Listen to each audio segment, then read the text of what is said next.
Recording in progress. Oke, jadi dalam kesempatan ini kita akan mencoba untuk mempelajari fisika atom ya. Jadi judul babnya adalah Atomic Structure and Particle Physics. Jadi kita akan fokus pada struktur atom dan partikel ya. Kemudian tujuan dari pembelajaran ini adalah pertama, describe the nuclear model of the atom and evidence for it.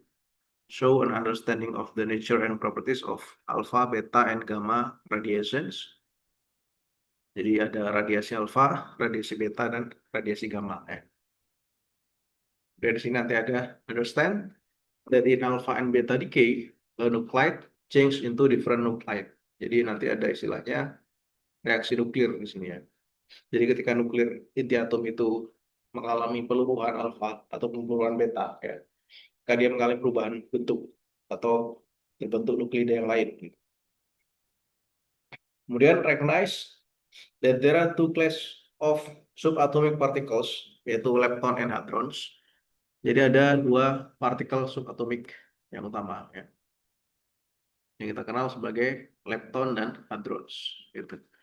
Jadi ternyata kalau kita berbicara partikel, nanti ada proton, elektron gitu ya. Neutron itu bukan partikel dasar, proton, neutron ini ya. Tapi dia masih terdiri dari partikel-partikel lebih kecil yang disebut sebagai hadron ya. Nah, kemudian kita akan mengenal bahwa lepton itu adalah partikel fundamental. Jadi lepton ini salah satu jenisnya elektron ya. Elektron itu termasuk salah satu jenis lepton ya. Appreciate that electrons and neutrinos are leptons. Jadi mengerti bahwa elektron dan neutrino itu partikel lepton. Recognize that hadrons are not fundamental particles. Jadi hadron ini bukan partikel fundamental, ya, partikel dasar ya. Understand the hadrons are made up particles called quark. Jadi bisa memahami bahwa partikel hadron itu adalah partikel yang terdiri dari partikel quark. Partikel yang sampai saat ini orang menganggap sebagai partikel fundamental ya.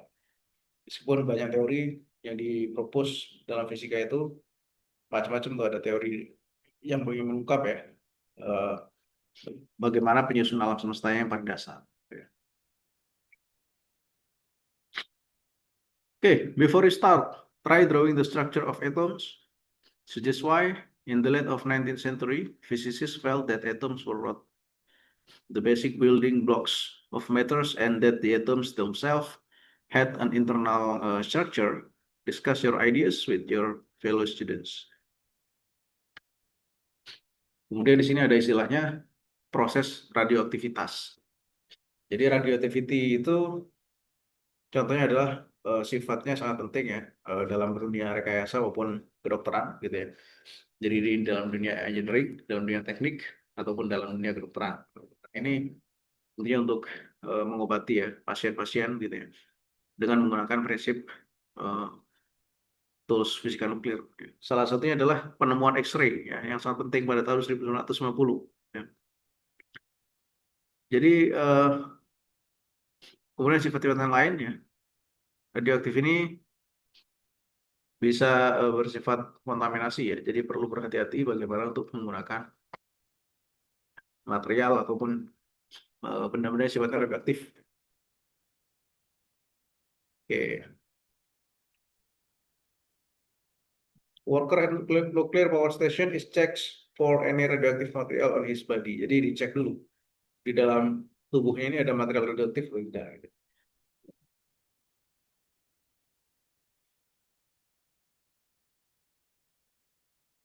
Oke, jadi bagaimana kita ingin melihat atom ya? Jadi kan kalau misalnya kita melihat benda gitu ya, lebih kecil, lebih kecil, lebih kecil lagi itu tersusun atas satu. Ya. Jadi the idea that matter are composed of very small particles called atoms was first suggested by ancient Greeks about 20 years ago. However, it was not until the middle of 19th century that any ideas about the inside of atom were proposed. Jadi pertama kali terkait dari material itu terdiri dari partikel yang lebih kecil, ya. Itu pada dasarnya diusulkan. Itu sudah sekitar 2000 tahun yang lalu. Ya. Akan tapi ya, Sampai pada pertengahan tahun 19, abad 19 ya, baru ada ide tentang atom, inside of atom ya. Inti dari atom itu apa? Itu pertama kalinya sekitar pertengahan abad 19 ya. Jadi pada saat itu ilmuwan Inggris bernama J.J. Thomson itu menyarankan ya atau mempropos bahwa atom itu adalah suatu partikel netral yang terdiri dari muatan positif dan negatif ya. Nah, dia tidak bisa menentukan muatan positif the charge and the mass of negative particles separately. Jadi secara terpisah tidak bisa ditentukan ya muatan dan masanya ya. Oke. Nah, kemudian pada saat itu ilmuwan sudah sepakat pada dasarnya bahwa atom itu sesuatu yang sifatnya netral ya. Jadi positif negatif dan kemudian ya, model yang diusulkan pada zaman itu disebut sebagai Pelam Padi model ya. Jadi kalau diterjemahkan bahasa Indonesia ini model atom roti kismis gitu. Jadi bentuknya seperti roti ya, terus ada kismisnya. Jadi atom itu diusulkan oleh Thomson pada tahun ini ya, tahun apa abad 19, pertengahan abad 19 ya. Nah, kemudian eksperimen yang lain atau percobaan yang lain itu bisa mengusulkan bahwa elektron itu punya massa ya. Jadi massa elektron itu bisa terukur yaitu 9,11 kali 10 pangkat minus 31 kilogram yang kita sebut sebagai MI. Jadi ME ya, massa elektron. Dan muatannya itu adalah kita simbolkan dengan minus E gitu ya. Jadi di sini kalau massa elektron simbolnya Me ya, simbolnya Me tapi masanya itu ini ya. Ini masanya muatannya min 1,6 kali 10 pangkat min 19 coulomb gitu ya. Itu yang disebut sebagai muatan elementum ya. Massa elektron dan muatan elektron ya. Nah, sekarang kita gunakan ide tersebut untuk menjelaskan fenomena-fenomena yang berkaitan dengan elektrostatik ya. Kemudian kelistrikan gitu ya dan elektronik yang lainnya. Itu jadi perempuannya sangat penting ya dalam dalam apa, dunia teknologi.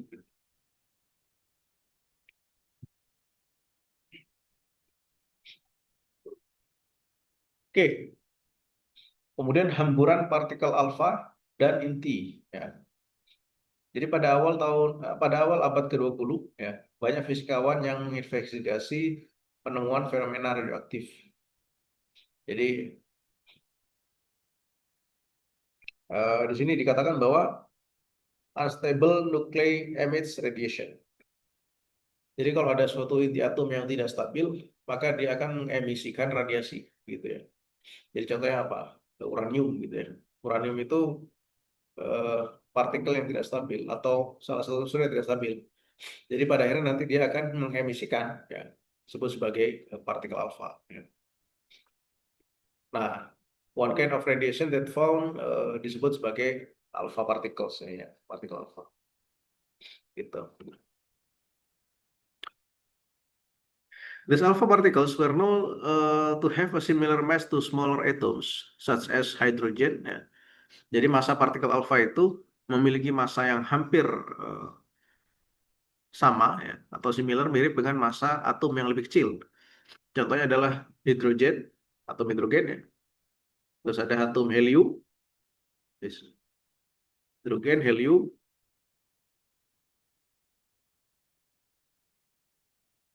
dan juga litium. Ya, litium ini termasuk juga atom yang relatif ringan ya, dan memiliki energi kinetik yang tinggi. Ya, had relatively high kinetic energies. Jadi kita ingat bahwa energi kinetik masih ingat ya rumusnya ya?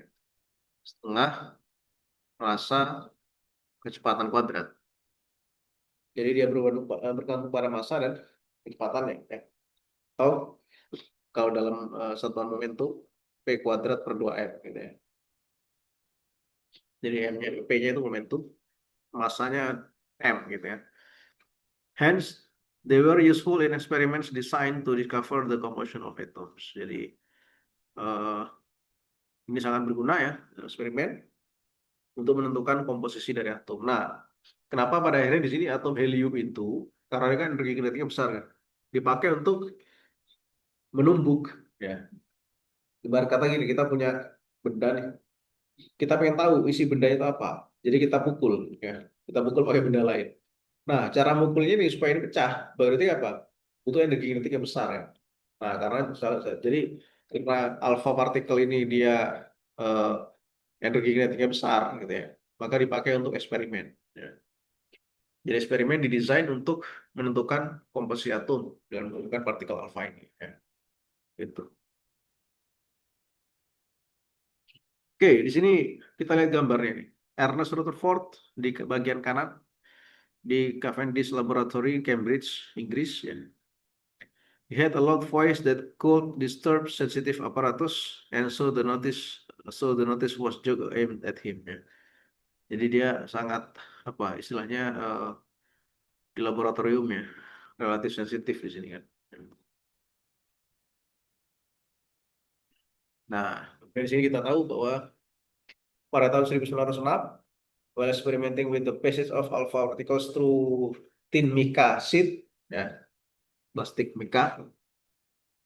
Jadi pada tahun 1906 itu dia melakukan eksperimen, ya, menembakkan partikel alfa ke mica, lembaran mica, gitu. Nah, Rutherford bisa mengamati bahwa alpha partikel itu eh, akan akan di- terscatter, ya, akan terhambur, gitu ya.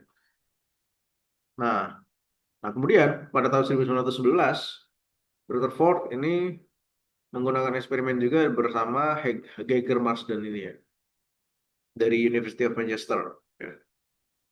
Using gold foil in place of the mica ya. Jadi bisa dibayangkan eksperimennya tuh kayak gini. Kamu nggak punya emas, eksperimen itu menggunakan lembaran emas. Yang menggunakan lembaran emas,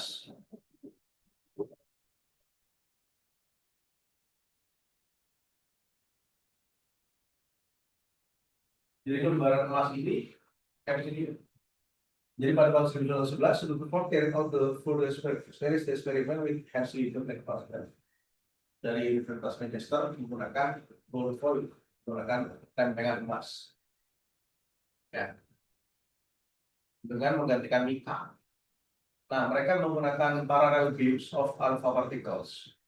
Jadi misalnya lebar ketebalannya itu hanya di 10 pangkat 5 meter. Jadi sangat tipis, 1 mikro kan, 1 mikrometer. Ini kita tembak pakai apa? Pakai partikel alpha. Jadi emas ini kan gold, emas, lempengan emas itu. Jadi bentuknya emasnya itu lembaran. Ditembak partikel alfa, kemudian nanti akan ada yang terhambur.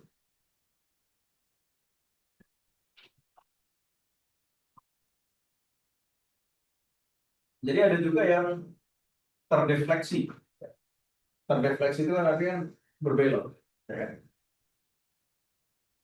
Itu kan sudut lebih dari 90 derajat. Berarti kalau 90 derajat itu kan artinya dia kan gini. Dia berarti balik lagi seperti ada yang tepat tuh. Nah, dari situlah dia ada ide ini. Jadi ada ide, dia bisa mengkonfirmasi Rutherford thinking. Jadi pemikiran Rutherford itu ya, bahwa dalam atom itu bisa dikatakan hampir ya seluruhnya itu adalah empty space gitu ya. Tapi ada suatu massa yang segitu terkonsentrasi tengahnya yang kita sebut sebagai nukleus. Maka di sini with most of the mass of the positive charge concentrate at the tiny region at the center. Jadi ada suatu kekuatan yang besar di tengah-tengah atom itu, di tengah-tengah ini. Nah, itulah akhirnya dia sebut sebagai nukleus. Jadi karena ini atmosfer itu. Jadi atom itu bisa dikatakan di sini ada di space, ruang kosong. Jadi ketika ada partikel alfa yang datang, Ya. Alpha partikel muatan positif. Dipahami dulu. Jadi muatan positif kan dia bertolak belakang.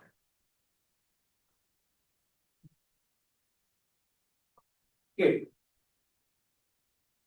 Kemudian Rutherford menulis bahwa it was quite the most incredible event that has happened to me in my life. Was almost as incredible as it is as if you find a 15-inch cell. Ya. Oke, ini eksperimen yang dilakukan Rutherford itu tentang muridnya Jacob Marsden. Jadi dia awalnya eksperimen sendiri tahun 1906, kemudian 5 tahun berikutnya tahun 1911 dia melakukan eksperimen bersama muridnya yaitu Hans Geiger dan Marsden. Nah, itu menemukan pada akhirnya disebut sebagai nukleus diatom. Oke, ada berapa di sini? Ada ya. Nah, ini eksperimen kayak gini. Jadi ini setup aparatusnya. Jadi memang eksperimennya ya secara skematik memang kelihatan simpel, tapi dia pasti pakai alat. Di sini ada gold foil tadi, bara emas yang warnanya apa kuning gitu. Nah, di sini itu ada semacam material gitu ya, dipanaskan oven gitu. Ini alpha partikel sumber partikel alpha. Sehingga ini partikel alpha itu menembus itu. Kemudian di sini ada screen. Ini adalah mikroskop atau detektor ya. Nah, di sini vakum pump. Jadi itu untuk memvakum tidak ada udara endap sih. Jadi bisa kelihatan ketika tidak ada udara itu kan apa muatannya bisa jelas gitu ya. Kalau sebentar itu. Iya.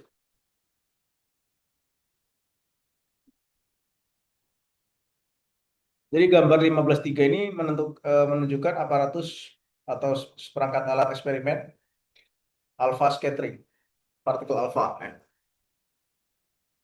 Notice the following points. The alpha particle source was encased in metal with a small aperture, allowing a fine beam of alpha particles to emerge. Air in apparatus was pumped into leave a vacuum. Alpha radiation is absorbed by a few centimeters of air.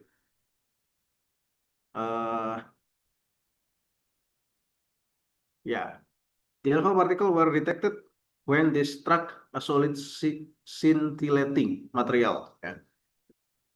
This alpha particle gave a tiny flash of light, and these were called by experiments, Geiger-Marsden. The detector could be moved from the detect of alpha particles scattered through different angles. Oke. Jadi Geiger dan Marsden itu merasa sangat kesulitan sekali ya untuk menentukan dan menghitung ya tiny flash of light produced by individual alpha particles striking the scintillation screen. They had to spend several minutes to dark laboratory to allow the pupils of their eyes to become dilated so they could see the faint flash. Oke. Nah, kira-kira skema gini.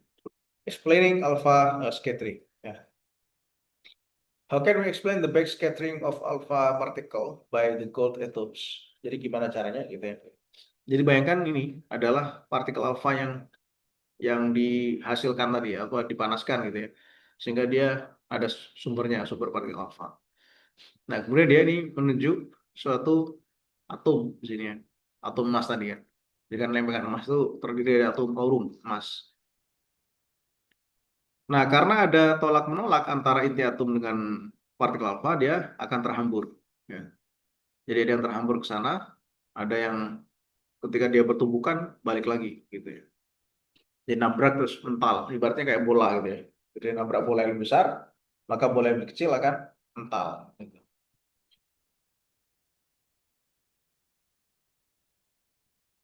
Nah, possible paths of alpha particle near a nucleus, the nucleus and the alpha particle both experience electrostatic repulsion. Ya.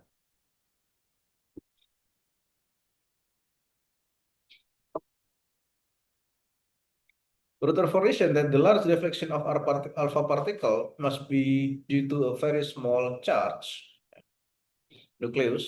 From this experiment, he calculated that the diameter of gold nucleus was about 10 minus 14 meters. It has been since been shown that very large deflection of alpha particles is due to the electrostatic repulsion. Ya. Oke, jadi di sini ada particle activity ya, simbol. Oke, ya ada pertanyaan. Ada ya. Simple model of atom ya.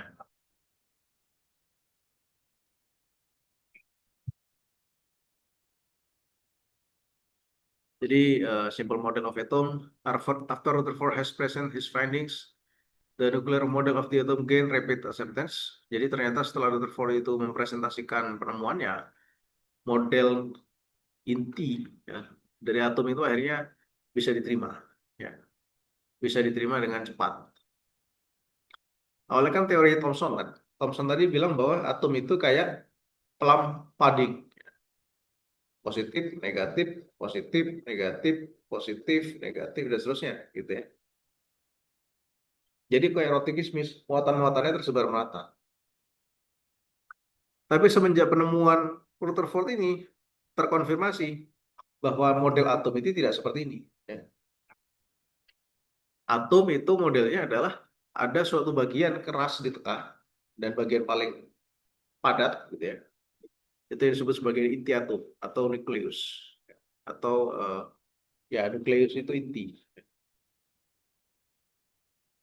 Dalam bahasa Inggris, bahasa Indonesia nuklei atau inti ya. This was partially because it helped chemists to explain the phenomenon on chemical bonding, the way in which atoms bond together to form molecules. Jadi ini sangat penting sekali bagi para kimia,wan untuk bisa menjelaskan ya, fenomena ikatan kimia. Jadi kayak misalkan hidrogen itu ikatannya apa? Gitu ya. Hidrogen dengan karbon ataupun apa lagi ya? Ya natrium chloride misalkan segala macam ya. Jadi banyak sekali ikatan-ikatan kimia tentunya, yaitu based on atomic physics, fisika atom. Ya. Subsequently, the proton was discovered. It had a positive charge equal in opposite to the electron. However, its mass was too small to account for the entire mass of the atoms. Until 1930s, the puzzle was solved by discovery of the neutron. Ya. Jadi pada akhirnya ini baru akan ditentukan nanti di masa neutron ya. Uncharged particle with similar mass to the proton. Jadi model atom ini pada akhirnya nanti bisa dilengkapi ketika di sini kita nyatakan ada suatu partikel lain yang tidak muatan ya, atau netral ya, yang mana dia itu masanya hampir sama dengan proton. Ya. Tapi bedanya kalau proton muatan positif, kalau neutron ya netral ya. Proton and neutrons make up the nucleus of the atoms. Ya. Jadi proton dan neutron ini menyusun inti atom. The electrons move around the nucleus in a cloud. Ya. Jadi elektron ini bergerak mengelilingi inti, ya di sekitar inti dalam suatu semacam awan. Ya. Semacam awan. Jadi ibaratnya ini elektronnya yang warna kuning ini ya. Maka dia bisa bergerak di dalam awan ini, ya, dalam sini. Some closer to it and some further from the center of the nucleus. Jadi ada sebagian yang dekat, ada juga yang jauh ya, dari center of nucleus. Oke, ya, ada pertanyaan? Sudah saya. Ya. Oke, jadi ini adalah simple model of the atoms. If the nucleus were drawn to scale, it will be invisible, and the electrons are even smaller. From this model, it looks as to all matter, including ourselves. Ourselves is mostly empty space. For example, if we scaled up the hydrogen atom so that the nucleus was the size of 1 centimeter diameter marble. Okay.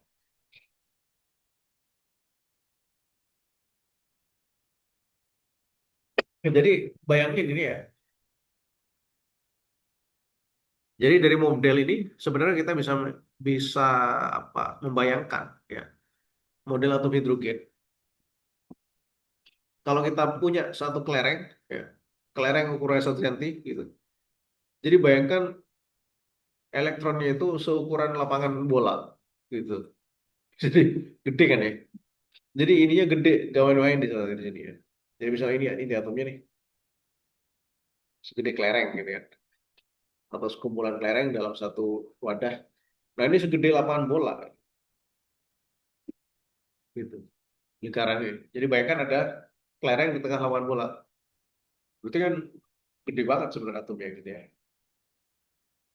Oke. Maksudnya bukan gede banget atomnya, tapi ibaratnya kayak gede banget antara skalanya ini ya.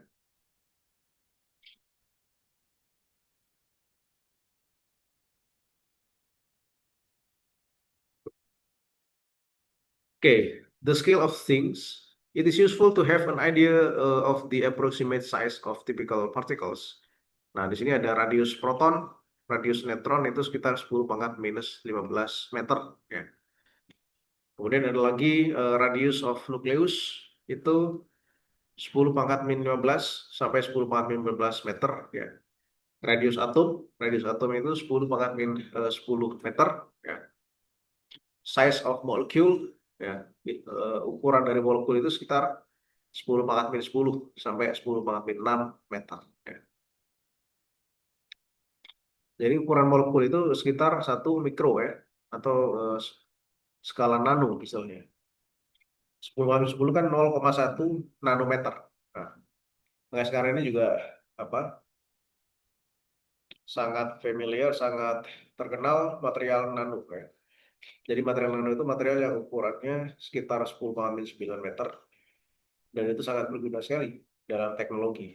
Contohnya di solar cell, baterai gitu ya. Nah itu banyak penelitian-penelitian sekarang yang sudah apa istilahnya eh, bergerak ke arah sana. Ya. Nah kemudian molekul ini tentunya bukan hanya benda mati saja, ya. Bisa juga dalam makhluk hidup. Makanya dalam makhluk hidup ini ada sel, gitu ya, ada molekul protein.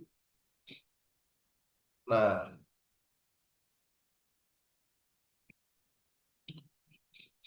satu Fermi 10 pangkat 12 meter. Ya. Nuclear density. We can picture a proton of a small positive charge sphere. Knowing its mass and radius, we can calculate its density. Mass of proton, MT, 1,67 10 pangkat min 7 kilograms. Radius of proton are 0,8 Fermi. 0,8 10 pangkat min 15 meter. In fact, the radius of proton is not very accurately known. It's probably between 0,8 times 10 minus 15 meters and 0,86 10 minus 15 meters. Oke, jadi ini kalau kita ingin menghitung berapa kerapatan inti, ya. Jadi massa protonnya kan segini nih. Radius proton 0,8 10 meter. Jadi radius proton ini tidak terlalu akurat ya. Jadi sekitar 0,8 10 15 dan 0,86 10 15 meter. Jadi ini eh, menarik juga di sebenarnya radius of proton.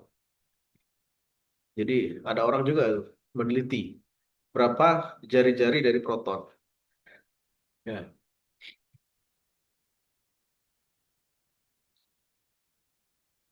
Jadi kalau kita pengen mengukur kerapatan, ya kan berarti kerapatan itu density ya, mass per volume. Misalkan ini kita simpulkan sebagai apa? Rho, mass per volume. Jadi kita hitung tadi masanya adalah ini ya, volumenya bisa kita hitung dari kan dia kan bola kan. spare ya, bola.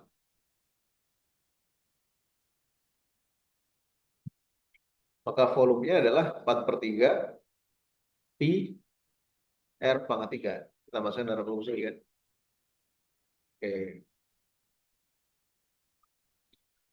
Nah, kita masukkan jari-jarinya itu sekitar 0,8 ya, 10 pangkat min 15 meter. Nah, kita masukkan nanti dapat 2,14, 10 pangkat minus 45 meter kubik. Ya. Nah, itu density-nya berapa? Sekitar 7,8, 10 pangkat 17 kilogram per meter kubik.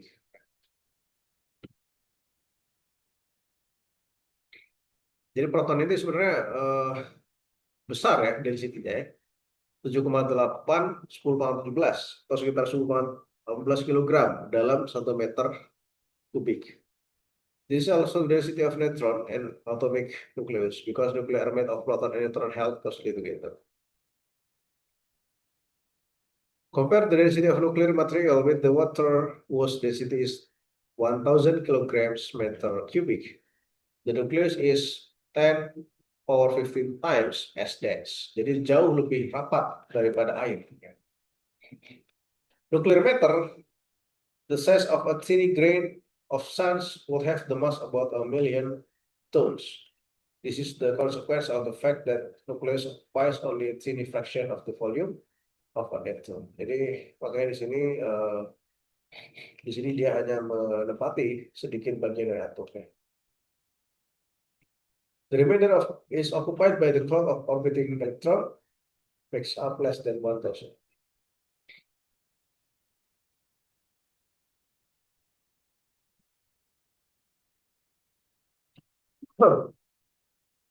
Oke, ya kita coba latihan sebentar.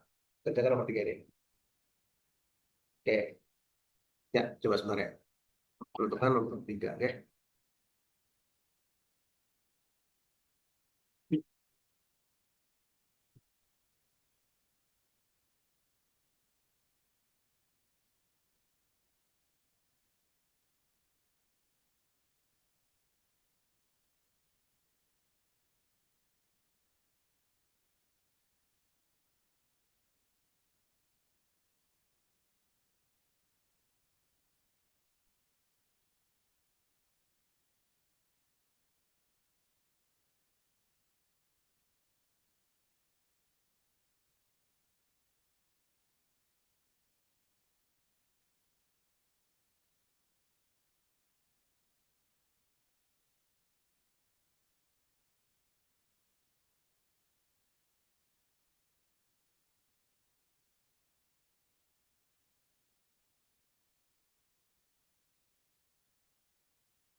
Ah, oke. Oke.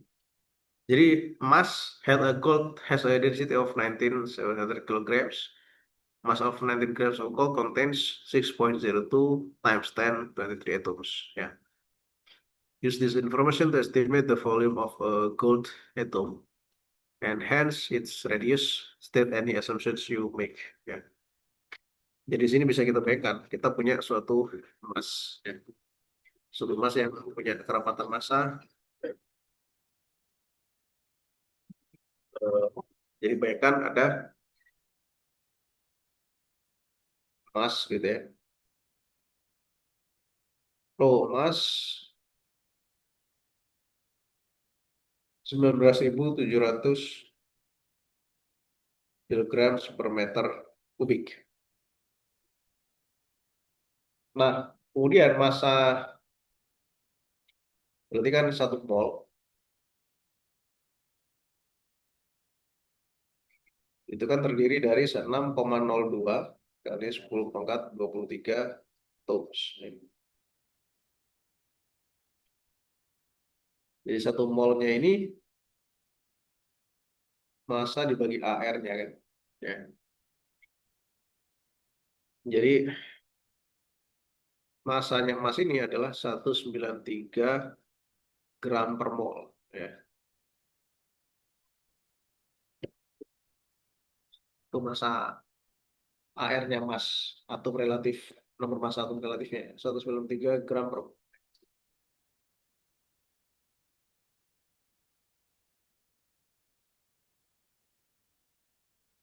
AR dari AU, ya, AU itu emas.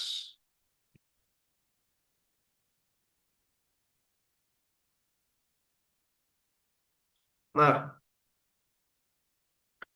artinya kan dalam satu mol itu terdapat 6,02 10 atom, 3 atom. Ya. Berarti kita bisa ambil volumenya. Ya. Jadi volumenya ini, volume adalah massa dibagi massa jenis. Ya. Massa emas, massa jenis. Dalam satu mol ya di sini ya.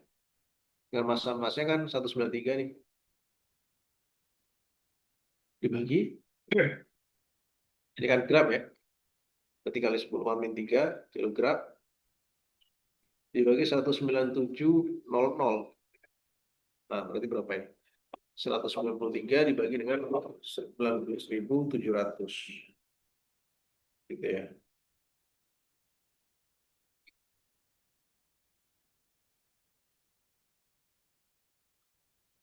193 dibagi 197,00 ya. Sekitar 0,0979.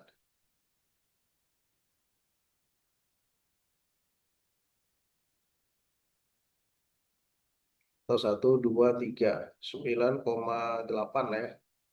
10 pangkat 123 min 6 berarti. Meter kubik.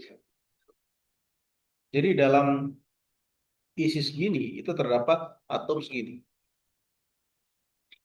Jadi volume atomnya berapa? Gitu ya.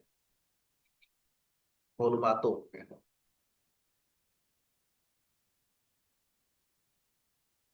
Volume atom emas.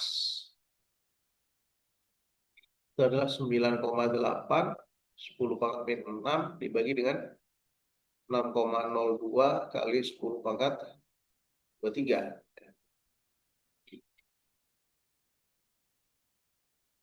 Nah, berarti kan ini kita bagi nih.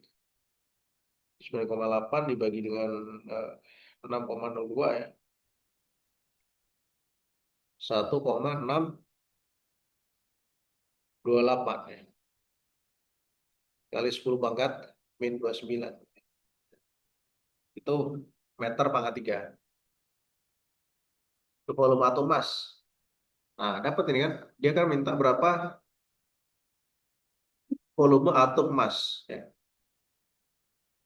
Dan berapa radiusnya. Nah, berarti radiusnya ini kan volume atom emas gitu ya. 4/3 ya kan? Kali pi kali jari-jari atom emas kuadrat ya. Pangkat 3. Itu 1,628 28, 10 pangkat min 29. Berarti sini kita bagi ya. Kita R pangkat 3 nih. Volume atom emasnya 1,628 kalikan 3 bagi 4 kalikan 3,14. Ini berapa nih? Ini masih 10 pangkat min 29 ini. Ya. 1,628 kalikan dengan 3 dibagi 4 dibagi lagi dengan 3,14 sekitar 0,39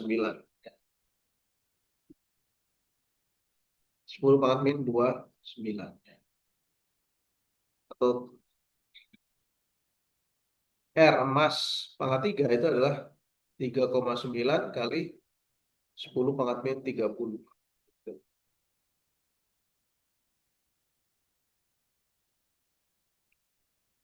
Nah, berarti ini kita akarkan. Akar pangkat 3 dari ini. Sekitar 10 pangkat min 10 meter. Jadi 3,9 pangkat 1/3. 1,57.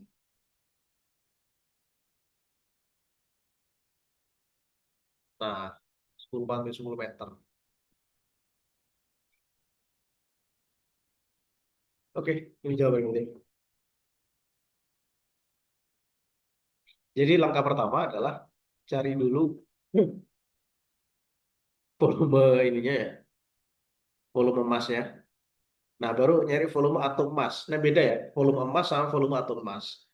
Jadi kalau volume emas itu dia pasti bentuk emas yang bulk gitu. Nah, baru kita cari volume atom emas. Oke, gitu ya. Ini yang mau buat apa? Coba. Oh, 1 mol. Jadi 1 mol itu dia menunjukkan ini. Kan dalam 1 mol. Jadi kalau kita punya atom 1 mol, itu total atomnya ada segini. Jadi 6,62 10 pangkat 23 itu menunjukkan kalau dia 1 mol.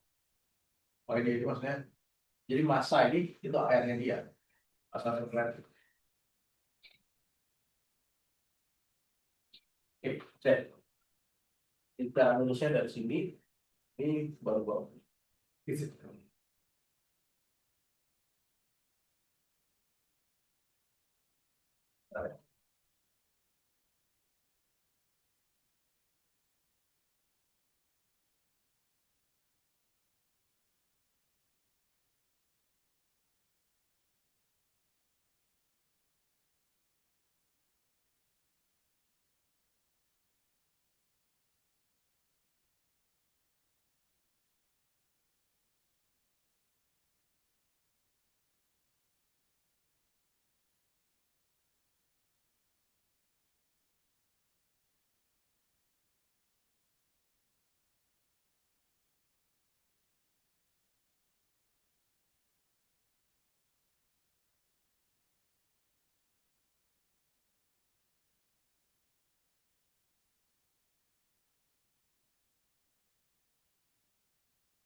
Ya, sudah.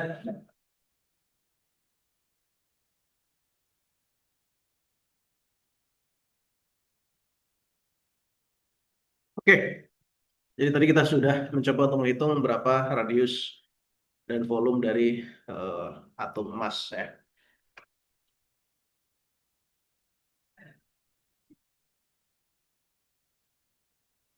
Oke, berikutnya kita lanjutkan dengan nukleon dan elektron. Jadi nukleon ini merupakan inti atom. Jadi eh, nukleon itu pada dasarnya terdiri dari proton dan neutron ya. Nah, kalau elektron itu bukan nukleon. Jadi dia atom atau partikel isi dari atom yang bermuatan negatif, itu elektronnya. Oke, jadi di sini proton relative mass dengan proton itu sendiri yaitu satu ya. Jadi kan dia terhadap dia sendiri. Muatannya positif A ya. Jadi muatannya plus satu. Tapi kalau neutron di sini adalah simbolnya N ya. Relative massnya dia sini hampir sama dengan massa proton dan charge-nya netral ya. Jadi dia netral, tidak punya bukan tidak punya muatan, tapi total muatannya nol ya. Elektron itu 0,005 ya. Jadi sekitar 5 kali 10 pangkat min 4 ya. 5 kali 10 pangkat min 4. Jadi kalau misalkan ingin sama dengan massa proton sekitar 2000 kali ya. Partikel alfa itu masanya 4 kali massa proton ya. Nah, di sini adalah muatannya plus 2e gitu. Nah, kemudian di sini elektron muatannya itu 1,6 10 pangkat min 19 coulomb ya. Kalau dia proton berarti positif ya. Jadi tentunya plus, tapi kalau elektron dia negatif ya. Jadi muatan elektron adalah min 1,6 10 pangkat min 19 coulomb ya. Gitu ya.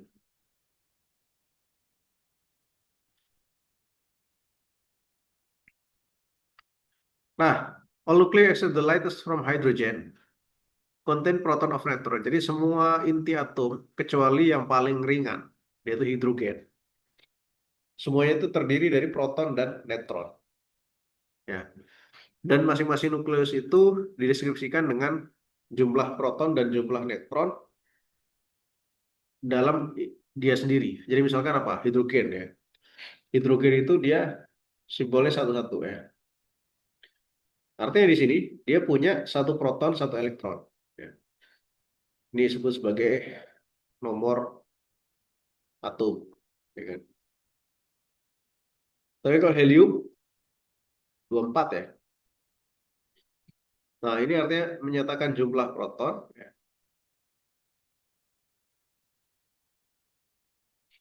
Jumlah neutronnya adalah ini dikurangi ini. Ya. Jadi jumlah neutronnya 4 min 2. Berarti 2 juga ya. Nah berarti kebetulan helium ini jumlah protonnya 2, jumlah neutronnya 2. Tapi tidak selalu ya. Tidak selalu atom itu 2 kali lipatnya. Artinya dalam artian jumlah proton dan neutronnya sama tidak terlalu begitu. Ada kalanya beda ya. Nah ini caranya. Jadi caranya untuk menentukan simbol dari atom ya, itu kita pakai cara seperti ini. Jadi ada X, X itu menyatakan simbol atom, A dan Z. Jadi A-nya itu adalah jumlah proton plus neutron ya. Jadi A itu disebut sebagai nukleon number A dan proton number. Jadi A ini jumlah nukleonnya ya. Nah, untuk mendefinisikan satu unit massa ya, itu kita definisikan yang disebut sebagai atomic mass unit ya. Unified atomic mass unit, simbolnya U ya. 1U is defined as being 1/12 of the mass of carbon 12 atom. Jadi satu mu itu menyatakan sebagai massa dari karbon atom 12 ya. Jadi kalau misalkan isolated proton memiliki massa ini, itu artinya dia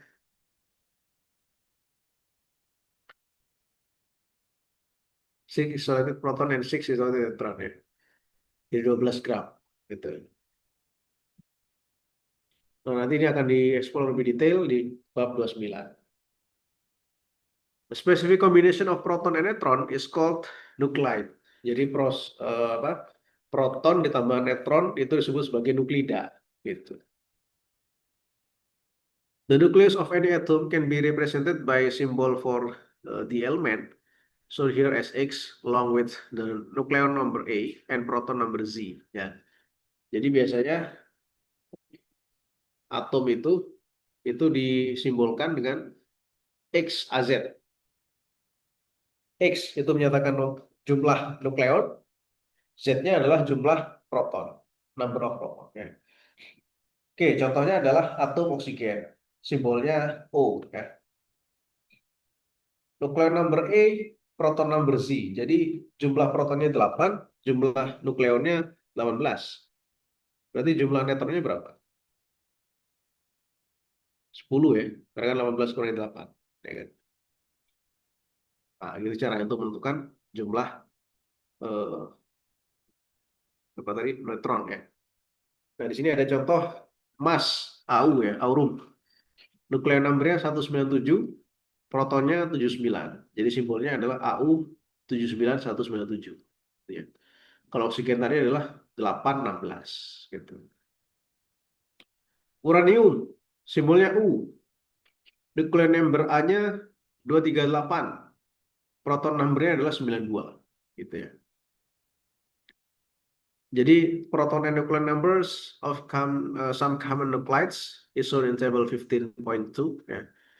Jadi di sini proton dan nucleon number dari beberapa common nuclides, beberapa inti yang common itu istilahnya umum ya.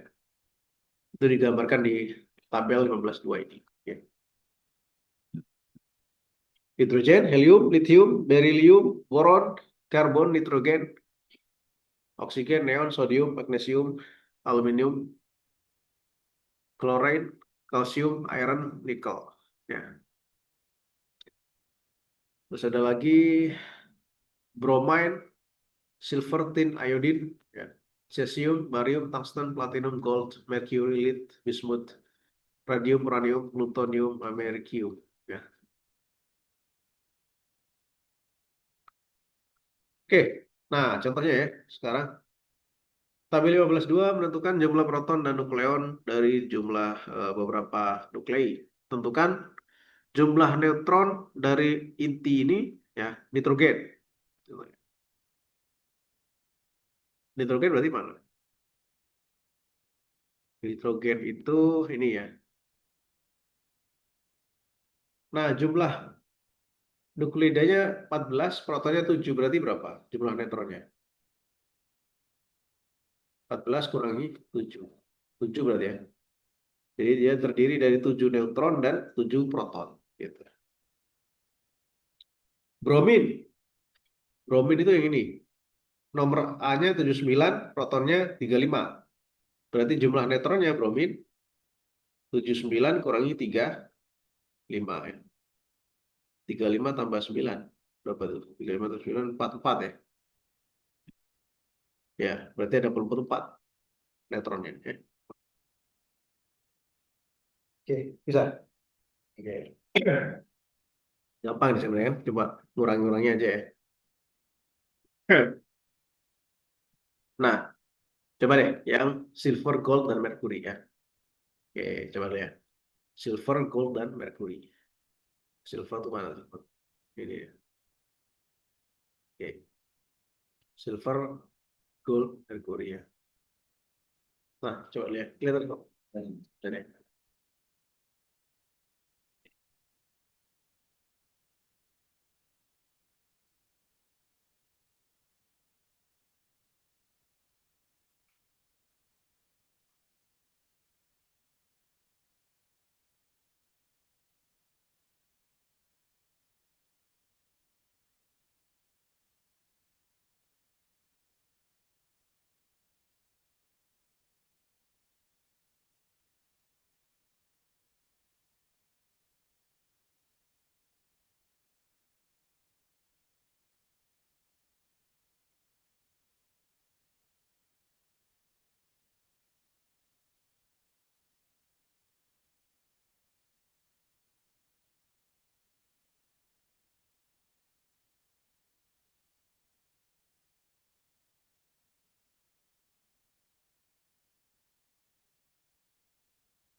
Oke, deh.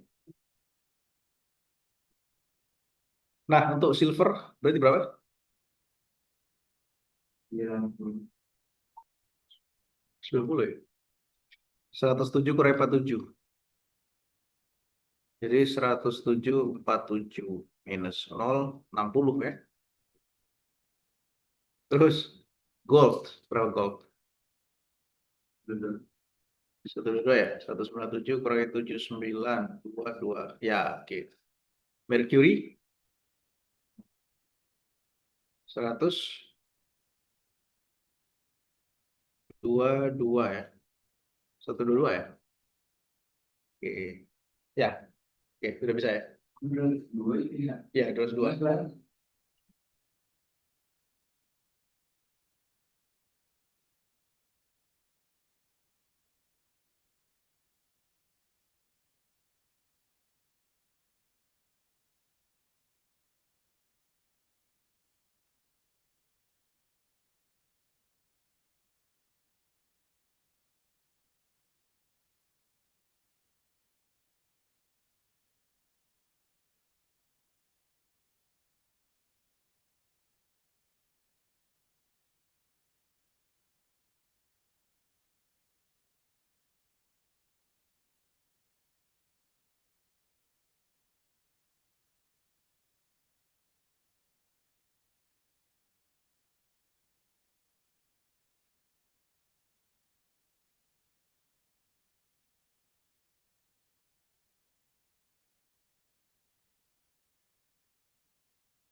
Udah. Oke. State the charge of each the following in terms of elementary charge E. Ya. Proton itu bukan ya. Oh, sorry. State the charge of each particular elementary charge E. Ya, proton benar ya. 1,6 10 pangkat minus 19 kolom. Jadi muatannya proton itu I. Neutron ya 0. Nukleus tergantung ya. Molekul juga tergantung dan partikel ini 2I. Karena dia kan partikel alfa itu 24 ya.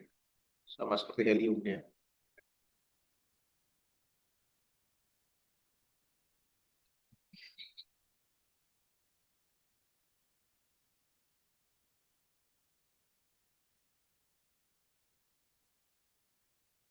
Oke. Ya, mungkin baca dulu ya isotop ini. Oke.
Nah, oke.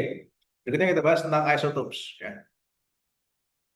Although atoms of the same element may be identical chemically, their nuclei may be slightly different.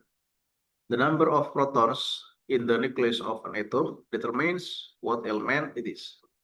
Helium always has 2 protons, carbon 6 protons, oxygen 8 protons, neon 10 protons.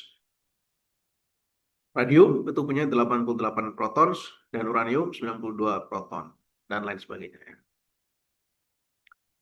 However, the number of neutrons in the nuclei for a given element can vary.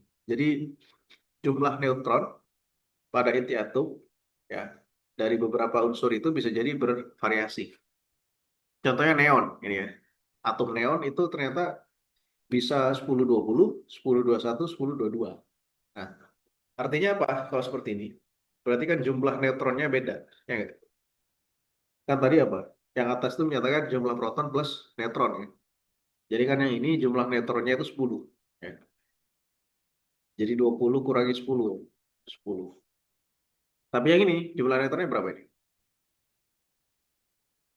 21 kurang 10. Ya. 11, ya nggak? Dan yang ini adalah jumlah neutronnya 12, kan? Jadi jumlah neutron dari masing-masing neon ini bisa jadi beda-beda. Nah, oleh karena itu, yang pertama ini punya 10 neutron ya kan. Yang kedua punya 11 dan yang ketiga punya 12. These three types of neon nuclei are called isotopes of neon. Jadi tiga-tiganya ini sebenarnya sama neon tapi protonnya beda gitu ya. Sorry, protonnya sama cuma neutronnya beda ya. Itu kan disebut isotopes. Ya. Each isotope has the same number of protons. For neon, this is 10, but a different number of neutrons. The word isotope comes from the Greek isotopos, same place, because all isotopes of the same element have the same place in the periodic table of elements. Jadi semua isotop itu punya posisi yang sama di tabel, ya. Tabel periodik unsur ini. Ya. Isotopes are nuclei in the same element with different numbers of neutrons, but the same number of protons. Any atom is electrically neutral. It has no net positive or negative charge. So the number of electrons surrounding the nucleus must equal the number of protons in the nucleus of the atoms.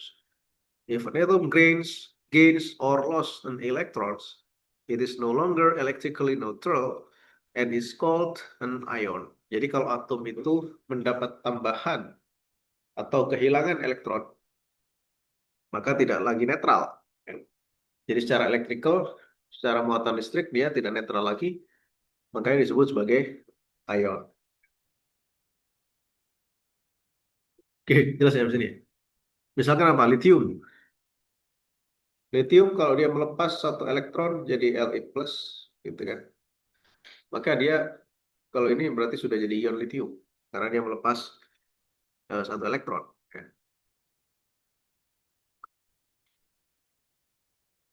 Zinc, dia jadi zinc 2 plus 2 elektron. Ya. For an atom, the number of protons and hence the number of electrons determine the chemical properties of atom. Jadi jumlah proton dan juga jumlah elektron ini itu menentukan chemical properties, sifat kimia dari atom. Ya. Jadi sifat kimianya contohnya apa? Eh, Logam ininya ya. Dia termasuk golongan berapa gitu ya? Golongan berapa? The number of protons and the number of neutrons determine the nuclear properties. Jumlah proton dan jumlah neutron itu menentukan sifat inti atom. Ya.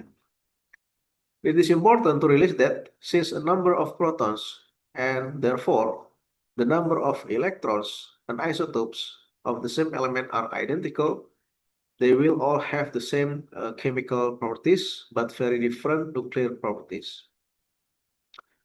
Jadi sangat penting karena jumlah proton ya dan jumlah elektron isotop ini memiliki elemen yang sama, ya. They will all have the same chemical properties, but very different nuclear properties. Jadi mereka sifat kimia unsurnya sama, tapi yang berbeda adalah sifat intinya. Jadi sifat inti atomnya bakalan very different karena jumlah neutronnya beda. Ya. Kalau ini tadi ada 10, ada 11 dan ada 12 gitu. Gitu ya. Jadi contohnya neon kan. Jadi isotop neon ada 3 contoh tadi ya, isotopnya. Oke. Contoh lain adalah ini, hydrogen. Hydrogen has three important isotopes. Hidrogen itu punya 3 isotop yang penting.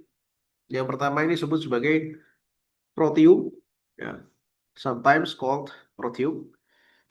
Yang satu dua itu disebut sebagai deuterium. Satu dua seperti ini ya. Jadi dia satu proton punya punya inti juga. Saya punya neutron juga di sini. Ini kan proton dan elektron saja nih. Ya, ini proton, ini elektron. Ya. Nah ini ada proton, neutron, ya, di atomnya. Nah satu lagi adalah tritium. Jadi hidrogen satu tiga. Ya, ya ada benar di sini. Gitu ya. Jadi ini adalah hydrogen has three important isotopes, sometimes called protium, deuterium, and tritium. Ya.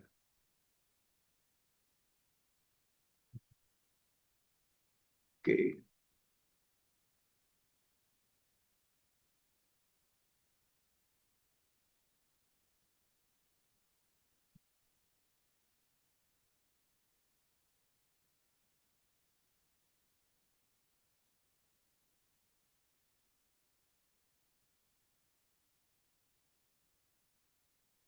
oke, ada benar di sini. Gitu ya. Oke, pertanyaan. Protium and deuterium occur naturally, but tritium has to be made. Harus dibuat ya, tritium. Deuterium and tritium form a fuel of many fusion research reactors. Yeah. Hydrogen is the most abundant element in the universe. Jadi paling melimpah itu hidrogen. Because it consists of just one proton and one electron, which is the simplest structure of possible for an atom. Jadi atom yang paling simple ya, sederhana, proton. Contohnya nebula Orion ya, the large color agent are expanse of dust and gas, mostly hydrogen, and that are ionized by nearby stars to they emit light.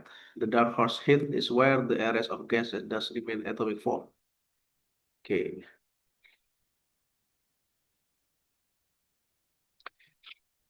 The different numbers of neutrons is the isotopes of an element means that the isotopes will have different relative atomic masses. There are difference too in some of their physical properties, such as density and boiling point. For example, heavy water, which is water containing deuterium, has a boiling point of 104 degrees Celsius under normal atmospheric pressure.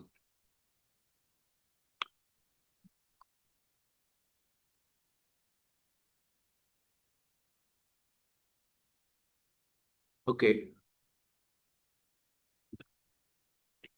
ya. Nah, coba dulu ya, nomor 6 sampai 8 ini, questions ini. Ya. Oke, oke.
Oke.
Okay.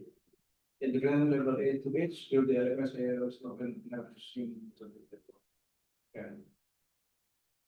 Oke. Jadi yang ininya sama kan?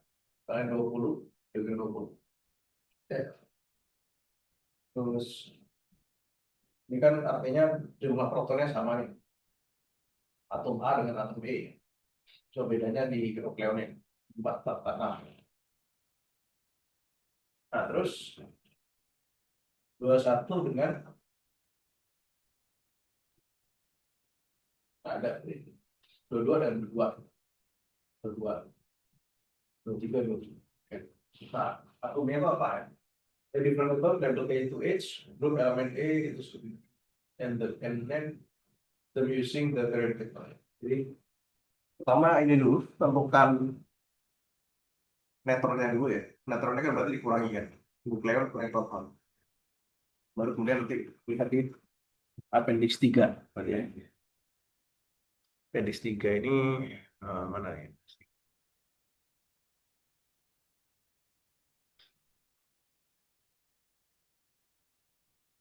Jadi harus buka tabel sebenarnya. Appendix 3.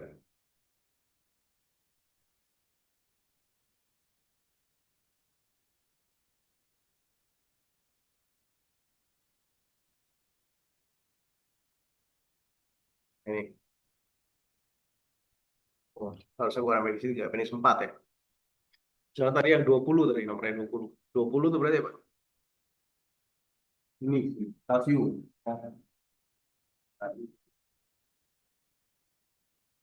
Nah, terus kemudian kalau yang 22 itu titanium, ya kan? 23 berarti apa? Vanadium. Gitu ya. Ini nama atomnya ya. Ya, ini foto dulu ya, gini. Agak gede dikit ya.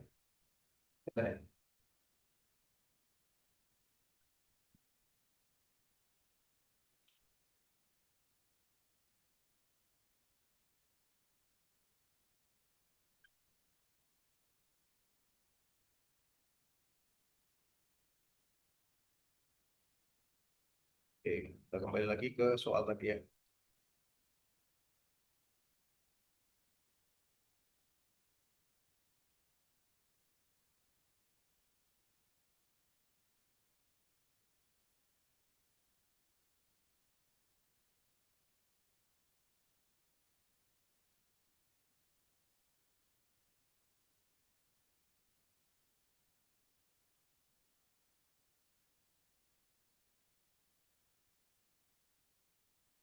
Ini ya.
Udah.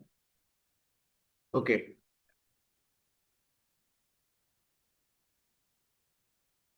Ya, kita lihat nomor 6. Uranium has atomic number 92. Two of its common isotopes have nuclear numbers 235 and 238. Ya. Oke, jadi determine the number of neutrons for these isotopes. Jadi 6 ini. Pertama kan ada uranium 92 ya, dan 235. Satu lagi uraniumnya adalah 92, 238 gitu ya. Terus ya. Nah, artinya jumlah neutron di sini ya. Tentukan the number of neutrons for these isotopes. Misalkan ini yang pertama, ini yang kedua gitu ya. Maka bisa kita cari neutron pertama itu adalah 235 kurangi 92. Kurangi 92 berapa itu?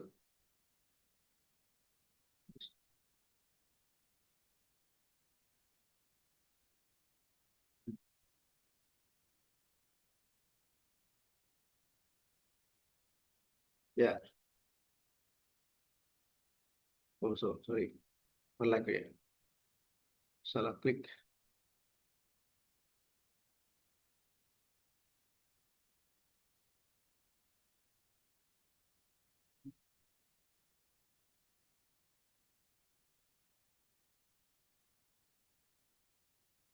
Ya, gitu ya. Nah, ini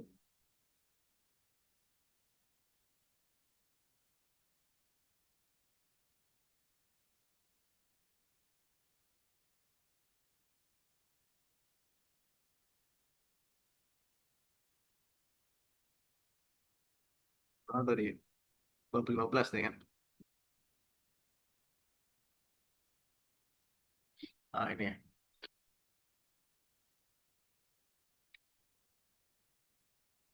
Nah, dikurangi ya. 92. 5 kurang 2 kan 3. 13 kurangi 9 kan 4 ya. 143 neutron yang pertama ya.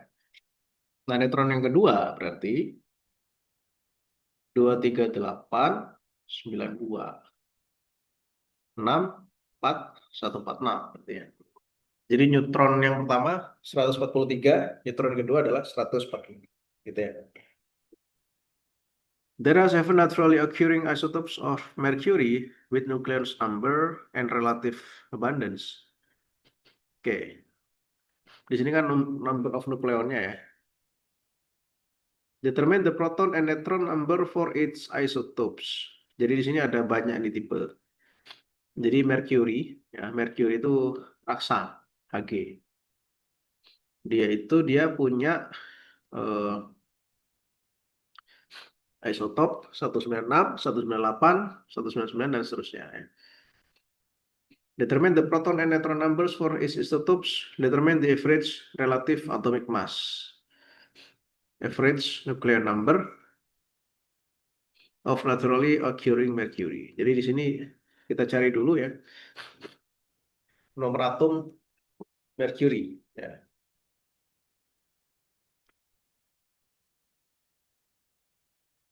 Nah,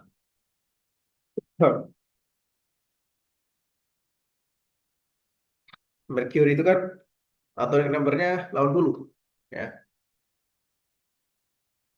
Hg. Nah, masing-masing berarti 196 di sini ya. Jadi kan number of proton 80, semuanya sama ya. Karena kan proton itu sama tuh isotopes. Yang beda number of neutron. Ini jangan N deh. Jumlah proton misalkan ya. Jumlah proton. Jumlah neutronnya misalkan di sini dari 196 kurangi 80 116 gitu ya. Contohnya aja. Nah, itu. Itu contohnya ya. Terus yang lainnya sama. Berarti kita ambil misalnya yang 200. Berarti ambil yang Hg 80 200 gitu ya. Jadi jumlah protonnya 80, jumlah neutronnya adalah 120 gitu ya. Terus ya di sini. Oke. Nah, nomor 8 tadi caranya sama tadi ya. Kurangi terus cari atomnya apa gitu ya. Appendixnya. Jadi mesti lihat tabel ya. Tabel periode kimia ya, unsur itu ya. Nah, itu udah pernah ngapalin mungkin sebelumnya. Di kimia ada ya hafalannya ya? Enggak dia balik. Oke, nggak apa-apa. Yang penting pernah melihat lah tabel itu ya. Nah, sekarang bagaimana gaya yang mengatur inti atom? Ya. Force in the nucleus. As you know from earlier in the chapter, there are two kind of particle in the nucleus of an atom. Proton dan positive charge I dan neutron ya. Jadi ada elektron. Elektron itu muatan negatif. Neutron ya neutron ya. Neutron which are uncharged. Tidak bermuatan ya. It is therefore quite surprising that the nucleus holds together in at all. You would expect. Jadi kita tahu bahwa inti atom tadi muatannya apa? Positive charge, proton, dan neutron yang tidak bermuatan. Ya. Jadi inti atom itu cuma dua, proton, neutron saja. Kalau elektron itu bukan inti atom ya, tapi di luar inti, gitu ya. It is therefore quite surprising that nucleons hold together at all. You would expect that the electrostatic repulsion from all those positive charge protons to blow it apart. The fact that this does not happen is very good evidence for the existence of an attractive force between the nucleus. Jadi kan logikanya kalau dalam anti atom ya, proton positif, maka terjadi apa? Interaksi tolak-menolak gitu ya. Tolakan-tolakan elektrostatiknya sangat kuat. Tapi ternyata mengapa bisa terjadi ikatan yang kuat di dalam inti atom itu? Karena di sini ada yang disebut sebagai strong nuclear force. Ya. Jadi gaya nuklir.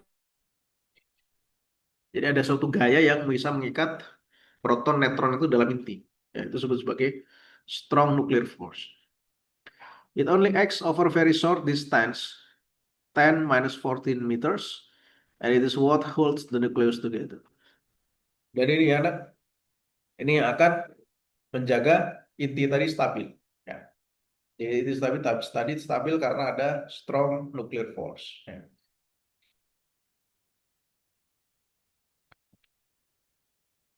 Why are some atoms are unstable? Kenapa beberapa atom itu tidak stabil? In small nuclei, the strong nuclear force from all the nucleus reach most of the others in the nucleus.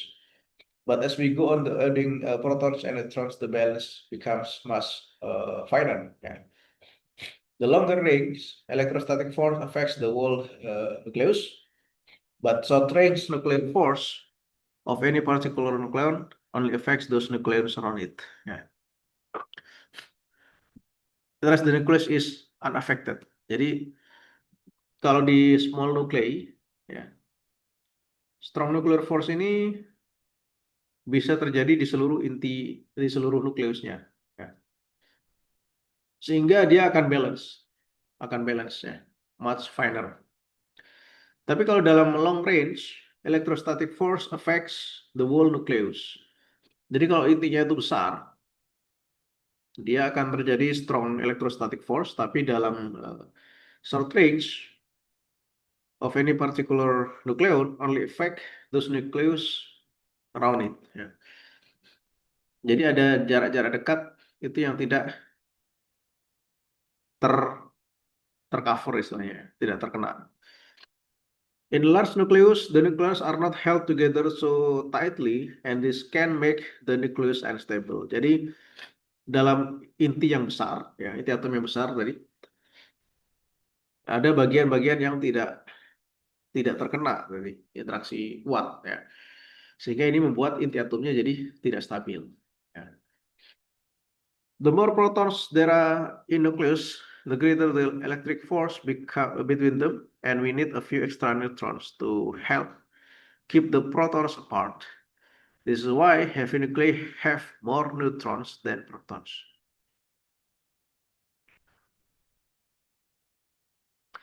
Jadi kalau misalkan semakin berat inti atom, akan semakin besar, gitu ya. Dan semakin banyak proton, maka interaksi tolakannya akan makin besar. Oleh karena itu kita perlu, ya, we need a few extra neutrons to help keep the protons apart. Jadi supaya masih terjaga, ya, kestabilannya, maka neutronnya harus lebih banyak, gitu. This is why heavy nuclei have more neutrons than protons. Jadi ini kenapa di atom yang inti berat itu lebih banyak neutronnya daripada proton. Ya. The strong interaction can explain alpha decay, but not beta decay. We look this later in the chapter. Ya, jadi kita akan lihat di bab berikutnya. The proton and neutron numbers for some common nuclides are shown in table 15.3. You can see that for light elements, that's two numbers are the same, but they become very different for heavy elements. Jadi tabel 15.3 ya. Kita bisa melihat untuk elemen-elemen yang ringan itu akan sama, tapi untuk become very different for heavy elements. Untuk inti yang berat itu sangat berbeda ya. Adding more neutrons help to keep the nucleus stable, but when the number of protons is greater than 83, adding more neutron is not enough. Jadi kalau nilainya jumlah protonnya itu lebih besar daripada 83, ya, memberikan tambahan neutron itu ternyata tidak cukup, gitu. Karena di sini makanya untuk atom-atom yang nilai protonnya itu sudah di atas 83, itu tergolong unstable atau disebut sebagai radioaktif. Kayak contohnya apa tadi? Uranium ya. Uranium itu kan 92, ya kan? 92 kan. Jadi gede ya. Termasuk inti berat ya, uranium. Tapi kalau mercury itu masih 80 ya, masih tergolong stable gitu.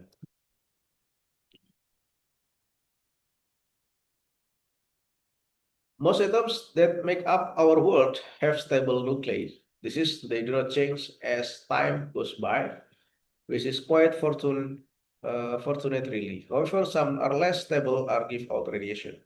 Whether or not an atom is unstable depends on number of protons and neutrons in its nucleus. Hydrogen, helium, carbon, oxygen uh, are all stable, but add or subtract neutrons and the situation changes. For example, add a neutron to helium-4 and you get helium-5, a very unstable nucleus. It undergoes radioactive emission. There is much more about radioactive decay later in this chapter. Ya. Jadi ada beberapa atom yang stabil tadi. Itu kalau stabil itu artinya dia pertama inti atomnya relatif kecil. Ya. Contohnya karbon, hidrogen gitu ya. Tapi semakin besar inti atomnya, itu akan berlomba istilahnya antara strong interaction tadi, strong nuclear force dengan electrostatic force. Ya. Sehingga pada akhirnya si strong nuclear force ini tidak bisa menjangkau keseluruhan. Makanya tadi ada sebagian yang decay, ya, mengalami peluruhan. Okay, question state which the following force act between protons and neutrons in a nucleus: gravitational, electrostatic, and strong nuclear. Nyatakan manakah di bawah ini gaya yang bekerja pada proton dan neutron dalam inti atom. Gravitasi, elektrostatik, atau strong nuclear? Kira-kira. Ya, tentunya adalah strong nuclear. Ya. Kalau elektrostatik ya berlaku juga, tapi dia sebenarnya nanti kalau pada proton dengan proton, ya, ada interaksi proton-proton itu elektrostatik, gitu ya. Oke, ada pertanyaan sampai sini? Oke. Oke. Jadi ini ceritanya memang terkait inti atom ya. Inti atom bagaimana penemuannya tadi, terus kemudian kita masuk ke number of proton neutron, ya, isotop, terus force into nucleus. Ya. Kita lanjutkan discovery radioactivity, penemuan radioaktif. Ya. The French physicist Henri Becquerel is credited with the discovery of radioactivity in 1896. He had been looking at the properties of uranium compounds. When he noticed that they affected photographic film, he realized that they were giving out radiation all the time, and he performed several ingenious experiments. Ya. Jadi Henry Becquerel ya. Gitu. Nah ini radiasi ya dari material radioaktif, bahan-bahan radioaktif, alpha, beta, gamma. Ya. The three types of radiation commonly emitted by radioactive substance, alpha, beta, gamma, come from the unstable nuclei of atoms. Nuclei consists of proton and neutrons, and if the balance between these two types of particles is too far to one side, or the nucleus is just too big to hold together, the nucleus may emit alpha or beta radiation as way of achieving greater stability. Gamma radiation is usually emitted after alpha or beta decay to release excess energy from the nuclei. Oke, jadi tabel berikut ini menunjukkan basic characteristics of the different types of radiation.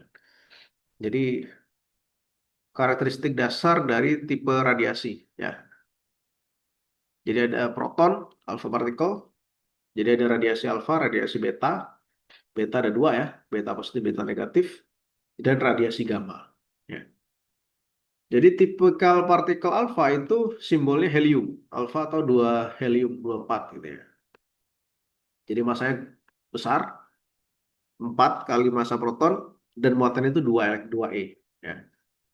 Ini typical speednya lambat, jadi sekitar 10 pangkat 6. Ya. Tapi kalau beta negatif, ini masanya sekitar 1/2000 massa proton. Ya. Jadi muatannya negatif dan cepat. Itu pula dengan beta positif. Dan gamma, speed of light. Jadi paling besar itu adalah radiasi gamma. Yang paling besar energinya. Ya. Jadi kecepatannya adalah 3 kali 10 pangkat 8. Ya. Gitu. Ya, ada pertanyaan sampai sini? Ada ya. Jadi ini adalah eh, contohnya ya, radiasi alfa itu dia nggak bisa nembus 1 mm. Radiasi beta dia bisa nembus. Ya. Bahkan radiasi gamma itu sampai, ini kan kertas, aluminium, ataupun lead. Ya. Dia bisa radiasi gamma. Ya. Jadi radiasi gamma yang paling kuat dibanding dengan radiasi alfa atau beta. Ya.